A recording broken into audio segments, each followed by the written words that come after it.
Pre-Raphaelite Brotherhood was a group of artists, critics, and writers who founded in 1848 a group to acknowledge the achievements of high Renaissance art. Together, they created some of the art sensations that scintillate to this day. Dante Gabriel Rossetti and John Everett Millais were one of the founding fathers. Together, they created some of the greatest works of art.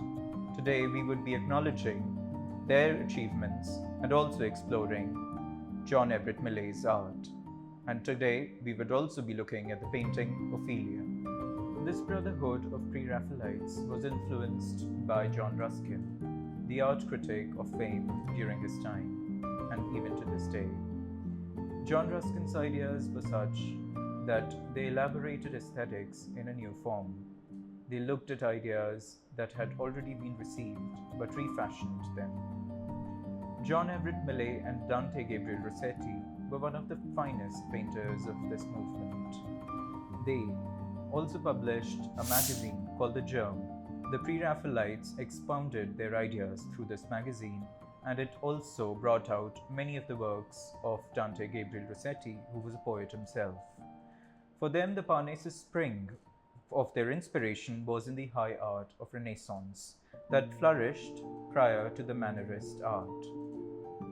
They advocated close study of nature, and as critics see them now, in the retrospect, they have also been called desperate romantics. The Brotherhood of Pre-Raphaelites was influenced by the writings of John Ruskin, the art critic of fame of his times, and even to this day, his writings influence much of writings in aesthetics. When we look at the works of Pre-Raphaelites, we acknowledge that there is a deep tinge of love and admiration for the high art of Renaissance that preceded the art of Mannerism. For them, the Parnassus spring of their inspiration was in the high art of Renaissance because it highlighted to them a form that was closer to nature. They advocated close study of nature, and these critics now today see that in the retrospect, they were called desperate romantics. A historical, literary, and a naturalist focus as developed by the Pre-Raphaelites can very much be seen in the painting Ophelia by John Everett Millais. Millais developed realism in his art with the progression of his career as his intellectual and social circles expanded. He became more famous and was one of the wealthiest artists of his time. His paintings portrayed religious conflicts like in a Huguenot and mirrored the complexities of elemental nature. He captured the beauty of nature because he felt that we must go back to it. Pre-Raphaelite movement dovetailed the visual, the literary arts together. The dense and elaborate pictorial surfaces with deep details of the natural world have been created as pictorial ecosystems in the works of John Everett Millais. When we look at Ophelia, we see how a lady has been soused in a ditch, or perhaps floating in a bog out in the country, looking at the sky, cloudless perhaps, as she is full of death.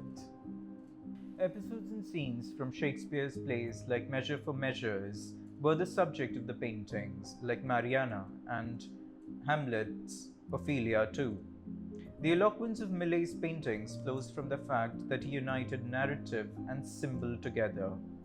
We see those narratives like the stories from Shakespeare and from further literature, while symbols from nature that have been included in his art.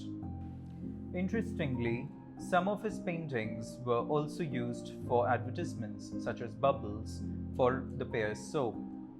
Notably, Charles Dickens, one of the most famous writers of English literature, was quite miffed with Millais' painting. Christ in the house of his parents was considered blasphemous according to him. It looked too medieval, and Dickens also noted with some acerbity of remark that Millais had made the Holy Family look like alcoholics and slum dwellers. In Hamlet's Act 4, Scene 7, we learn about Ophelia's death through Gertrude's speech. Queen Gertrude is talking to Laertes, Ophelia's brother, and now I would be reading a bit from Shakespeare's play Hamlet about this scene. Gertrude, one woe doth tread upon another's heel, so fast they follow your sisters drowned, Laertes.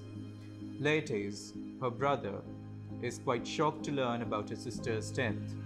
Drowned or where? Now Gertrude tells Laertes in such a melodious way about Ophelia's death. There is a willow grows aslant a brook that shows his hoar leaves in the glassy stream.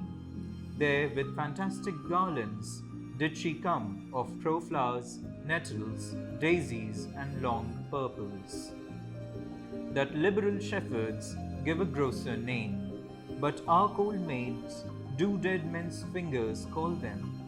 There on the pendant boughs her coronet weeds, clambering to hang, an envious sliver broke, when down her weedy trophies and herself fell in the weeping brook. Her clothes spread wide and murmured like, a while they bore her up, which time she chanted snatches of cold lauds, as one incapable of her own distress, or like a creature native and endued unto that element. But long it could not be, till that her garments, heavy with their drink, pulled the poor wretch from her melodious lay to muddy death. Now this is a scene of high symbolism that Millais captured through his painting. The weeping willow tree is a symbol of forsaken love. Ophelia makes garlands of wildflowers here.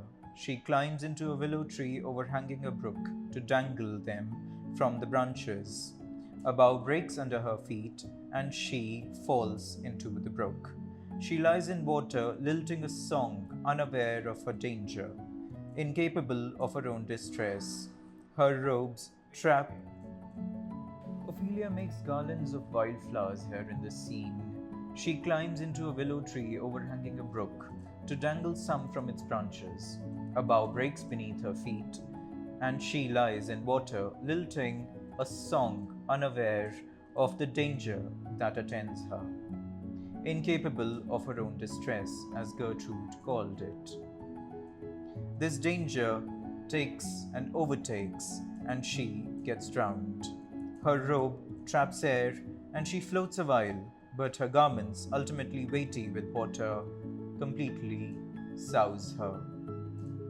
An example of ars moriendi, or art of dying, this scene captures a beautiful death. We see here in this painting the details of riverbanks full of growth and decay that signify the ecological cycles. We also see the flowers shown here floating, which correspond with Shakespeare's description of the scene. Here, Millais was very much in tune with the botanical surroundings. Much of the flowers that have been depicted here represent the Victorian interest in floriography, or the language of flowers, that each flower has a meaning, a symbolic one that represents something deeper. Victorians were very much interested in flowers, and so was the Pre-Raphaelite movement. Nature was one that was brought to home. It felt like there was an oikophilia, or the feeling of belongingness, that pervaded much of the movement. Elizabeth Siddal, who was the muse for Millais' painting of Ophelia, was 19 or probably 23 years old at the time. She was a budding painter and a poet herself. She lay in the bath for hours together for Millais to paint Ophelia. She caught cold, and Millais was held responsible for that. He was quite unaware of the fact that she was lying for so long in the bath. Although she recovered quite quickly, this has been seen by critics that it foreshadowed her own death. At Hogsmill River, Millais painted each tendril, each ripple, and each bend in the blades of the grasses quite keenly and closely. Here he found so many of the kinds of creatures that today Many botanists study at the Hawksmill River in Surrey. Pre-Raphaelites gave immense importance to the landscape as much as they gave to the figure. Here we see in this painting that Elizabeth was wearing a silver embroidered dress that Millais had bought from a second-hand shop. The Pre-Raphaelite painters brought radiant women onto the canvas, and Ophelia is one among Astarte Syriaca, Lady of Lilith, Blue Bower, the Lady of Shalott, Miranda, Mariana, and so on. However, some critics today have seen a Pre-Raphaelite sisterhood among the muses and models of the Pre-Raphaelite painters, such as Elizabeth Siddal, Christina Rossetti, Effie Gray, Fanny Conforth, and so on. They form the Pre-Raphaelite sisterhood. So this was about Ophelia and John Everett Millais' role in the Pre-Raphaelite movement. His works scintillate to this day and astonish and hold many in awe. So this was about Ophelia the painting and John Everett Millais' role in the Pre-Raphaelite movement.